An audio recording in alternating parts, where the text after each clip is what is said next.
Hi, everybody. Started. Lock in. So, here's where we're at. Last class, we wrapped section 2.4. The last section in chapter 2. Test day imminent. So today, the plan is we're going to do some specific practice on using the unit circle. We'll talk about what that specific practice looks like in a minute. The following class, that would be Thursday, is our review day. On your review day, we work on the review, and you turn in your half sheet of notes by the end of class that you want to use on the test. Do you have to do that on the review day? Yeah. No, you can start whenever you want making your half sheet. Right? Like, it does not have to get done on the review day, it just has to be turned in by the end of the review day. So you could start today, you could start tonight. If you meet with a tutor over the weekend, that's too late. But if you know what I mean, like, start it whenever you feel like it. You can wait till Thursday to do that. But if you want to start it early, start it early. If you're doing homework, or you're doing the delta math, and you're like, boy, I keep having to look this thing up, maybe that's a good thing to go onto your half sheet. So, in addition to making your half sheet on the review day, you can work on the review, which apparently, there it is already in the OneNote, right? And I have a test description also already written into the OneNote about like what it is what it is I'll be expecting to be able to do. I have a review for you to practice, those skills in addition to others that may or may not have made it onto the test. So your test description, 14 questions. You'll get a unit circle. We talked about that a little bit last time. We're going to do some more practice with it today. I'm going to give you your very own unit circle for you to have it to hold sickness and health, so death do you part. So the types of questions I'm going to ask you. You should be able to convert from degrees to radians. And notice the direction here says give your answer in terms of pi. So on your quiz, I asked you to give me the decimal, right? So if I want to turn 60 degrees into radians, like that turns out to be like 1.0 something, 1.05, 1.06, something like that. On the test, I would ask you to write that in terms of pi. So it would be pi over 3, right? We talked about how to do that in the lesson.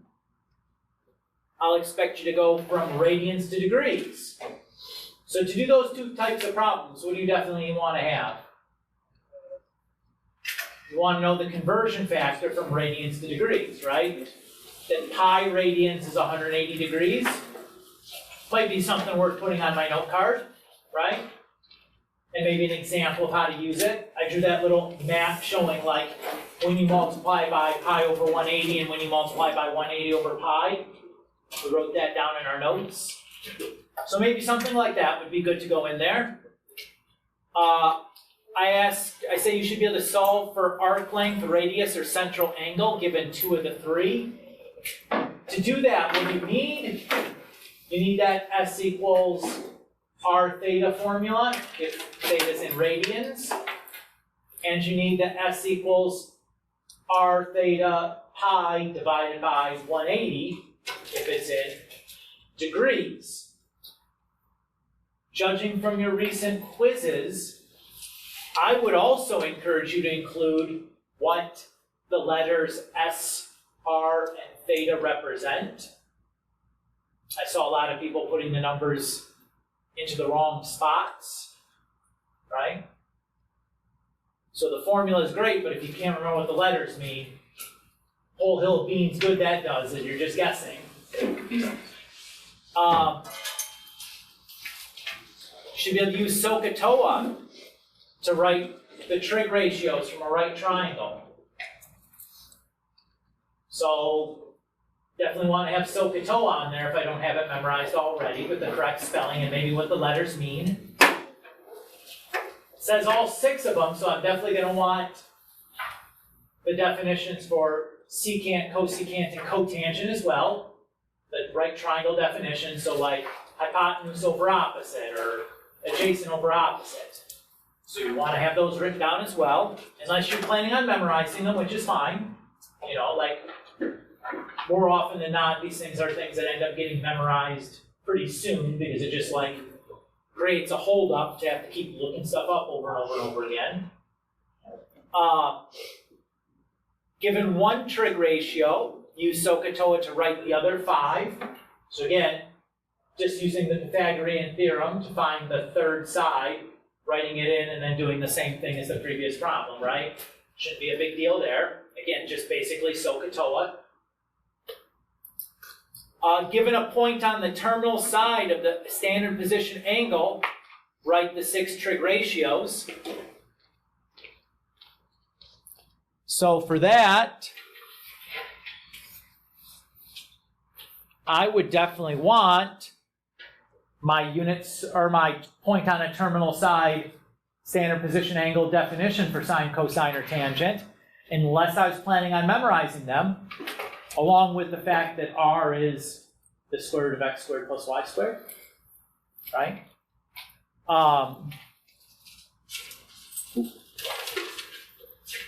Given one trig ratio and the sine of a second trig ratio, write the other 5. So this is also a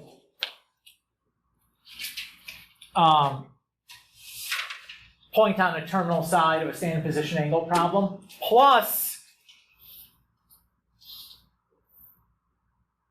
the all silly turtles crawl piece, right? Because I need that information to figure out what quadrant I'm going to live in so that I know whether the missing side I'm solving for is positive or negative, right? So I would need this piece. And then the last type of question, come on, there you go, is use the unit circle to find exact values for a trig function. We'll do some more practice on that topic specifically today, along with a host of other skills. Alex? So, like, are we going to get our own circle or have we got our? Any test or quiz that I give you in class where you need a unit circle, I will give you a unit circle. You do not need to take up your space on a half sheet writing out a unit circle. Never, ever, ever in this class. Mr. Myers would make you memorize it. But this is a DAP breakout class, so. Everybody cool? Okay. That being said, I wrote down, basically summarized the things that we had talked about, like what I would definitely want to have on my note card. This is the first time you're doing this. I help you out a little bit. We talked through what to expect on the test. Let's talk about what kinds of things I would want on my note card minimally. I've warehoused it all into one location for you. You're welcome. This is just all the things we had talked about just in one spot. Now, what else would you fill your note card with? Whatever you want. Practice problems, example problems, notes to yourself about like, hey, be careful, you know, like don't forget to do a plus or minus here, or I use this piece of information to decide, or, you know, whatever things, you know, if it's a specific type of problem, you're like, I'm good with everything except this one, you know, you can take some time and really write out an elaborate narrative to yourself about like what you need to do or what you need to watch out for after you've practiced a couple of them. But it's yours, front and back is fine. Half sheet of standard notebook paper is fine. I'm not gonna get a ruler out and measure it. It's just gonna be like, as long as it's pretty close. don't overdo it. I see kids that have like these things jam-packed and they can't find anything on it. So make sure, like, if you're writing it, that it's like usable to you. Does that, everybody feel okay about like the test format, what I'm gonna be asking you to be able to do? And then like the note card stuff? What's the one rule about the note card? Who gets to use it? Me.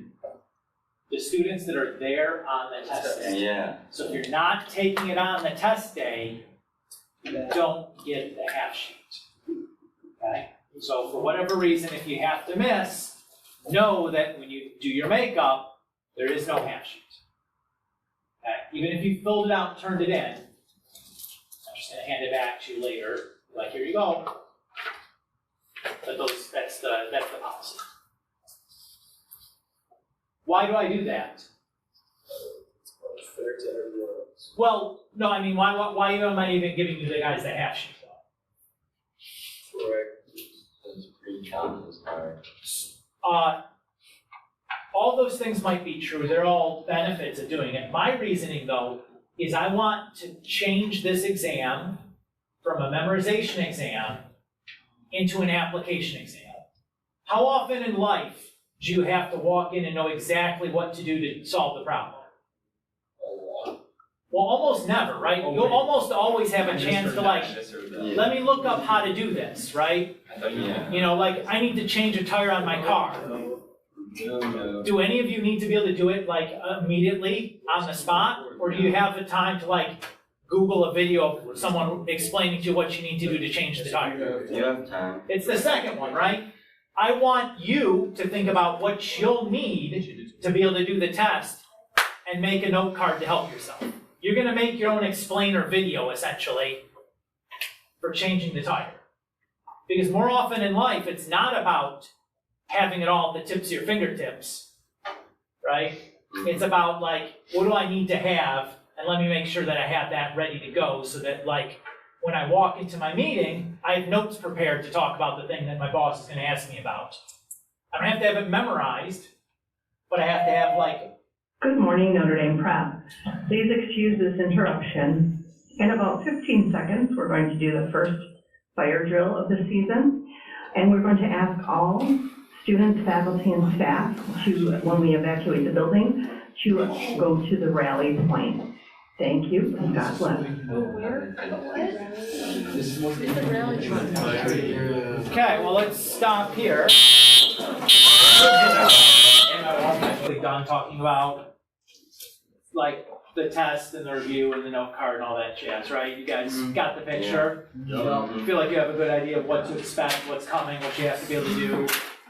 The hope is that there's no surprises, right? Like, I'll be very explicit, what I expect. What I want to do with the rest of our time, well, as our group time together, is I have a Delta math here that I made for us to practice doing a couple of these more recent skills.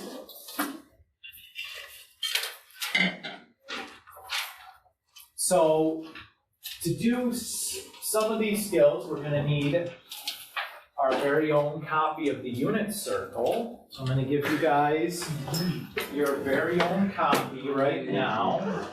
You can treasure it always. You turn 18 and you're thinking about getting that first tattoo.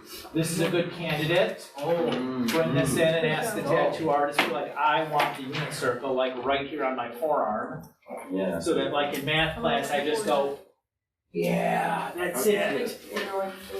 Hi, Corrado. You need the test? Yeah. I had a bad feeling that what you was gonna see. Let me get it now.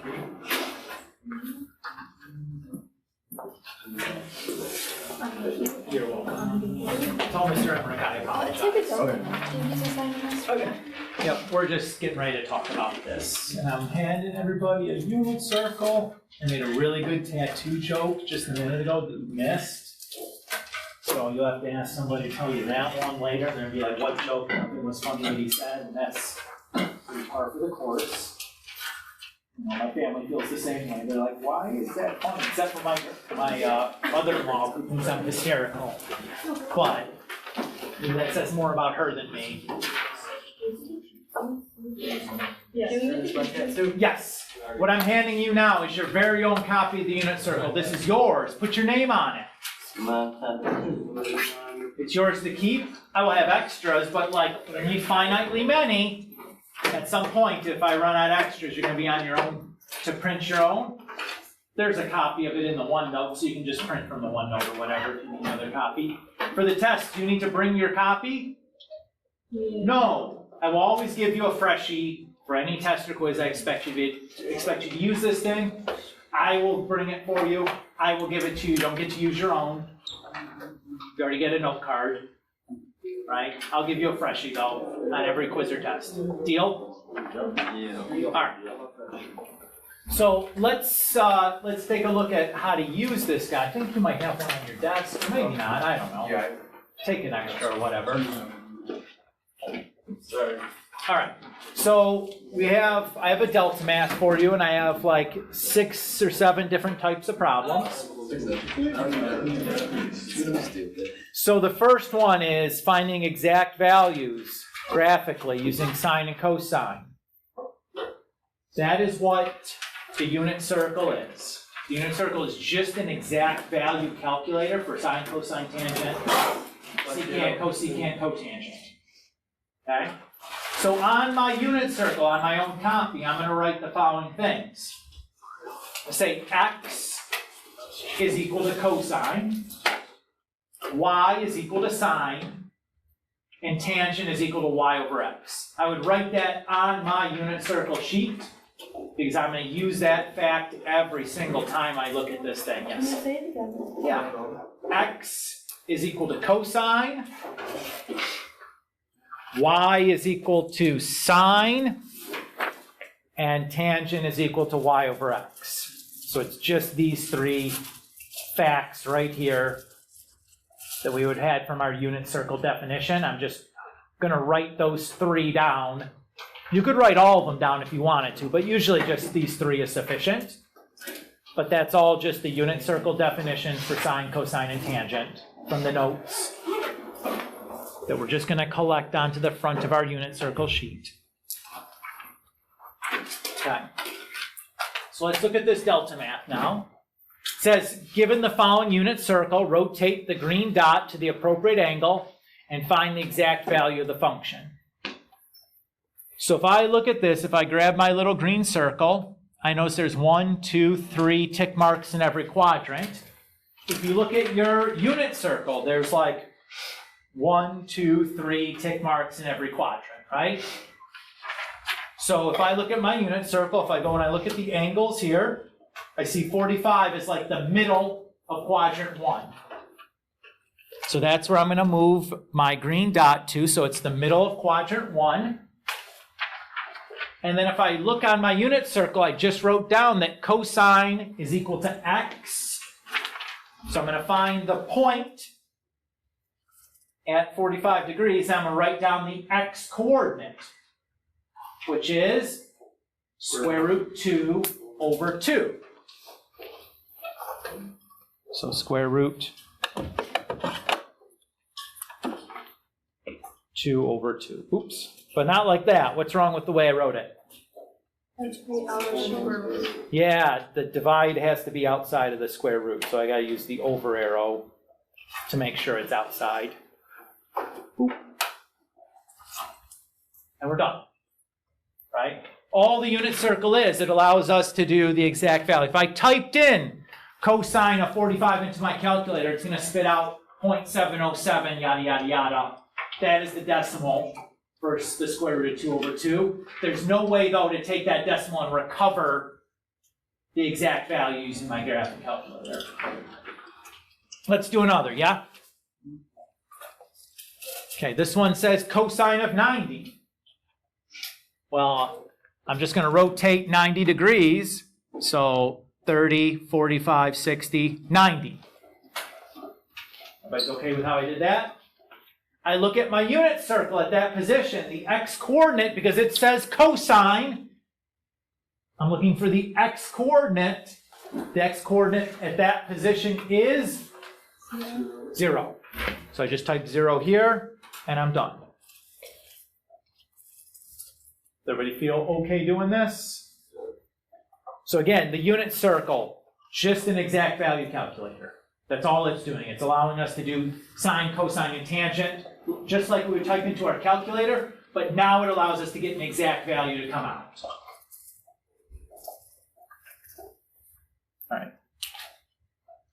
All right. This next set of delta math problems are just about practicing drawing your standard position angles. It's hard to do this like as a homework assignment. Very easy to do it here and get you guys some feedback, Nick. Sure. So all we need to do is we're going to take this little yellow circle and we're going to rotate it negative 1006 degrees. And I want to have my position within 10 degrees of the actual angle. So I'm just going to be eyeballing this a little bit. So I have negative 90, negative 180, negative 270, negative 360. So another full one around is negative 720, right? Negative 810, negative 900, negative 990, and then I want about 16 more degrees, maybe there. We'll guess, and it says yes. Even if I scroll down here, it'll tell me. I did negative 1008. Pretty good guess. Is everybody okay with what I did there? So there is a guesstimate going on at the end. Should be able to get it close though, right? And that's what we're looking for when you guys are drawing your own standard position angles. Will not be assessed in this chapter, but becomes a sub-skill in many future chapters. You gotta be able to draw these things like reasonably close. Makes your life so much easier to be able to do this effectively. That's why we're practicing. So we have this for big angles, same thing for small angles. If it's just 60 degrees, that's like halfway, and then like halfway again. Thank you. That's probably good enough.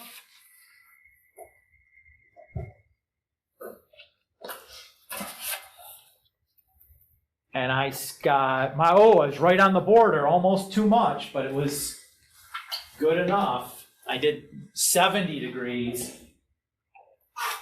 just by the skin of my teeth. Okay. The next set of problems is just practicing using my all silly turtles crawl picture. So what I'm trying to do is figure out what quadrant cosecant is positive, but cosine is negative. Remember, cosecant matches up with is the reciprocal of sine. So sine is positive. Remember, on your unit circle, sine is y, so positive y coordinate. Cosine is x, so I need a negative x coordinate. The location where x is negative but y is positive is quadrant 2. And that's the idea. Does that feel okay? Again, am I going to assess all silly turtles crawl right now on this test like this? No. Is this a sub-skill you need to do other problems on this test? Yes.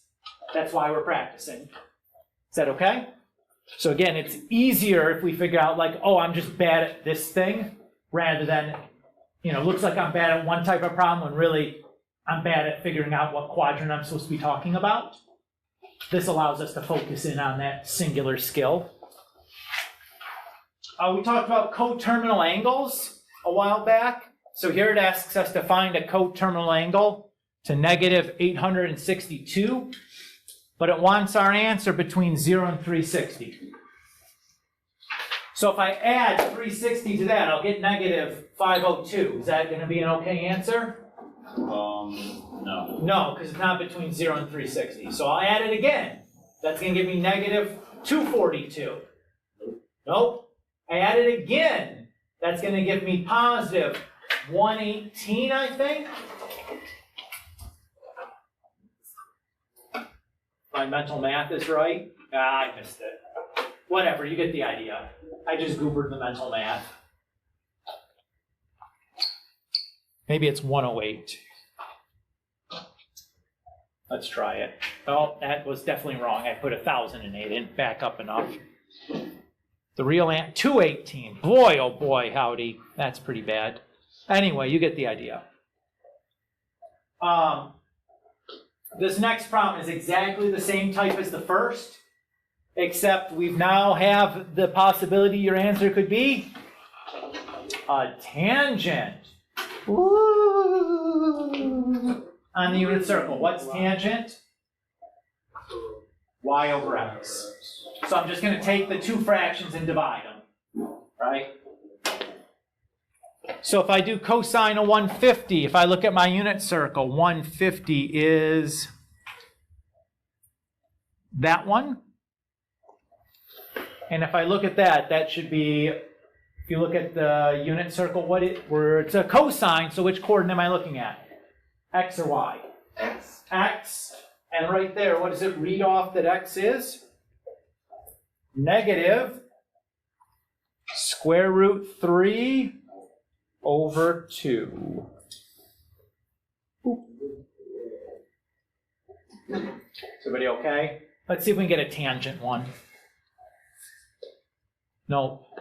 Can you just give me a next problem? It won't let me do that. Okay, cosine 120. Boop, boop, boop, boop, boop. And here, if I read off the unit circle, it is 1/2. Oh my God. Oh, what's wrong with it? Negative 1/2. Ba, ba, ba. There we go. Come on, give me a tangent one. There we go. Perfect. So 135, boop, boop, boop, boop, boop, was here. If I look at the x and y coordinates here, I have negative root 2 over 2, comma, positive root 2 over 2. If I take y divided by x, I should get what? Root 2 over 2 divided by negative root 2 over 2. Negative 1, right? Because one of them was negative, but yes, you have the exact right idea. One is, oops, no p's in there, Mr. Kulik. And we're done. Is everybody okay? All right, here's the scariest one. It's one of these timed ones. And we're using the unit circle, so it's just going to be like timing us doing this.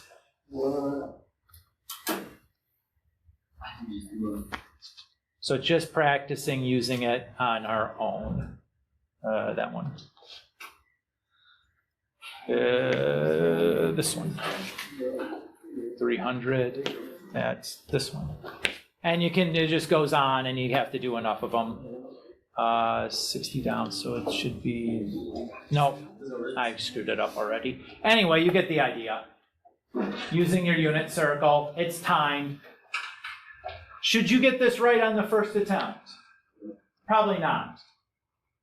Is Mr. Kulik mad if it takes you like 7, 8, 9, 10 attempts? No. No, actually, I'm really happy it take you that many attempts. You know why?